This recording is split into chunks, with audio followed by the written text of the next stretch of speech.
लेकिन हमारी कहावत है, मैं जो बोल रहा हूँ ना आपको, मैं भी उत्तर प्रदेश का हूँ और वो जो पहले वक्त करे वे सारे उत्तर प्रदेश के, लेकिन मेरी उच्चारण में उनके उच्चारण में दिन रात का अंतर है। तो हमारे यहाँ कहा गया है कि 10 कोस पे पानी बदले 20 कोस पे वाणी। और जो हमारी भाषा, लोक भाषा, जो हमारी क्षेत्रीय भाषा,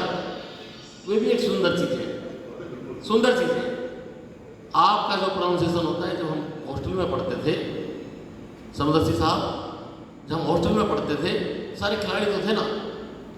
पढ़ने का तो दो पीरियड होते थे बस दोपहर में, सुबह प्रैक्टिकल, शाम को प्रैक्टिकल, अपने गेम की प्रैक्टिस और खेल ऐसे रहते थे। तो उसमें हमारे अधिकतर जो लोग थे फिजिकल एजुकेशन में, ट्रेनिंग में, वो अधिकतर ग्रामीण परिवेश से थे, शहरी परिवेश से बहुत कम थे। 1 करोड़ बाग का लड़का चला गया हमारे वहाँ, तो हॉस्टल में थे हम, तो वो ऐसे बिल्कुल शुद्ध हिंदी, जैसे शहरी हिंदी बोल रहा था। तो हम जो सारे बैठे थे, बिल्कुल कई ठेठ गाँव के थे, वो भी हरियाणा के, बोले फिर क्या बोलिए, फिर क्या बोलिए, फिर बोले एक बार और बोलिए, ऐसी भाषा जैसे बोल रहा था, आम भाषा, एक बार और बोलिए, वो फिर बोला, दूसरे करा, बोला देख इस तरीके, बोले टीवी में समाचार बोल रहा हूँ। ऐसी भाषा को, अपने पूर्वी उत्तर प्रदेश की भाषा को कह सके, मान लो हम, जो शुद्ध होती है,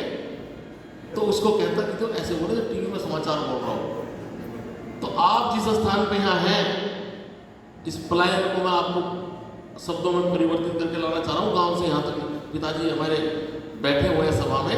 इसलिए इनको बताना चाह रहा हूँ, हमारे यहाँ तो पलायन तो हुआ नहीं, लेकिन जितने हमारे उधर पूर्वी उत्तर प्रदेश, बिहार और राज्यों के साथी हमारे यहाँ बैठे हुए हैं, उसने भूमि को धन्य कर दिया, इस भूमि को धन्य कर दिया। मेरा बराबर का जिला बागपत है भाई, गजानंद जी के गाँव में शुरू होता है, खेकड़े से शुरू हो जाता है, खेकड़ा पहला ब्लॉक है हमारे यहाँ बागपत का। तो मैं ये कहना चाह रहा हूँ, क्यों कर दिया, कुछ यहाँ के भी साथी बैठे हों, नहीं तो कभी अगली बार आएंगे तो उनको बता देंगे हम। जैसे भाई ने मेरे कई बातें बताई कि मैं व्यापारी भी हूँ, मैं ये भी हूँ, हाँ, सब काम करना भी चाहिए। और कई इसकी भी समाज के कार्य करने से मुझे बहुत सारी चीज़ों की प्राप्ति हुई। व्यापार करने से मुझे धन की प्राप्ति को तो मैंने कभी गिना नहीं, बहुत प्राप्ति हुई धन की, लेकिन मैंने उसको कभी अपने जीवन में गिना नहीं। हाँ, मेरा एक समाज व्यापारियों का समाज बना, जिसमें अच्छे व्यापारी जो ईमानदारी से व्यापार करते थे,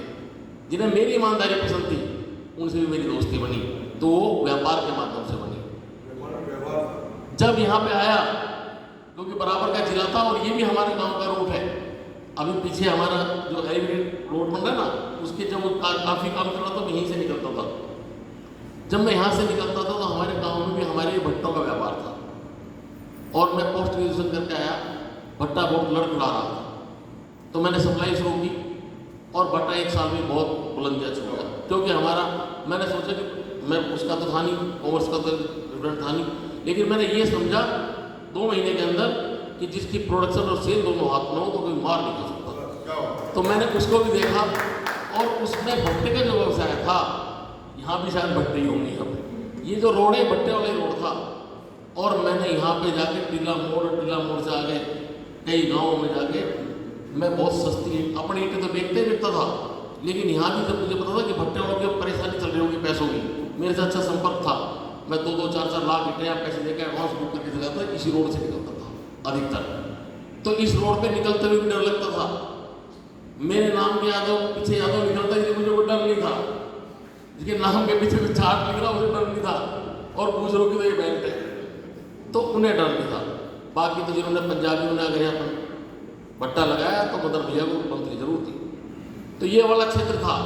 तो मुझे लगता है कि इस पर ऐसे अपराध बहुत बढ़ चुके थे, इसलिए आप जैसे लोगों को यहाँ आना भगवान ने पहले से तय कर रखा था, इसलिए आप यहाँ आके बसे और आपने आगे यहाँ को संभाला, और शायद ये प्रकृति का बैलेंस है कि अभी हम विद्वान लोग हैं। ऐसा मैं अपनी देखिए, मेरे को भाषण नहीं, मैं तो जहाँ जिस सभा में हूँ ऐसी बातें करने का मेरा एक अपनी आदत भी है, वो अच्छी भी लगती है।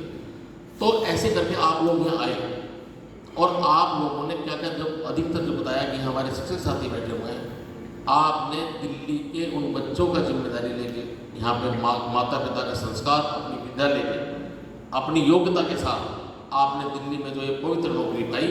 ये भी एक हमेशा के लिए एक समाज में बहुत बड़ा बदलाव करने के लिए, राष्ट्र निर्माण के लिए आपने दिल्ली को भी अपनी दिल्ली को भी, दिल्ली के चैलेंज को भी आपने स्वीकार करके अपनी जीविका को तय किया, जो एक बहुत बड़ा चेंज अगर लेके आएगी। हमारे यहाँ दिल्ली मांगे को दिल्ली है, दिल्ली में हमारे जैसे कॉलोनी क्लस्टर भी हैं, दिल्ली में ग्रेटर क्लास भी है, दिल्ली में बहुत पॉश इलाके भी हैं, लेकिन जहाँ भी बच्चे हैं, पॉश इलाका कितना भी क्यों ना हो, लेकिन हमारे पास जो बच्चे पढ़ने आते हैं वो बड़े वंचित समुदाय से पढ़ने आते हैं और उनकी शिक्षा का जिम्मा हमें मिला है।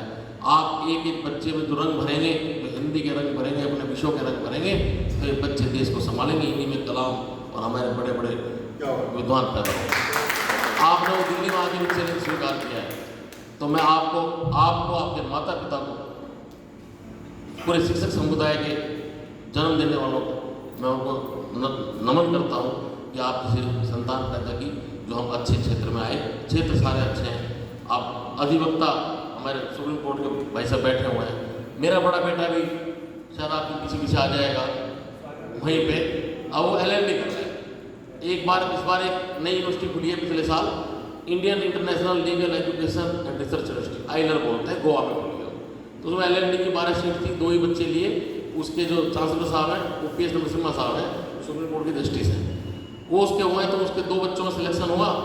तो मुझे तो, मैं कभी बहुत बच्चों से ना तो बच्चों को प्रेशराइज किया,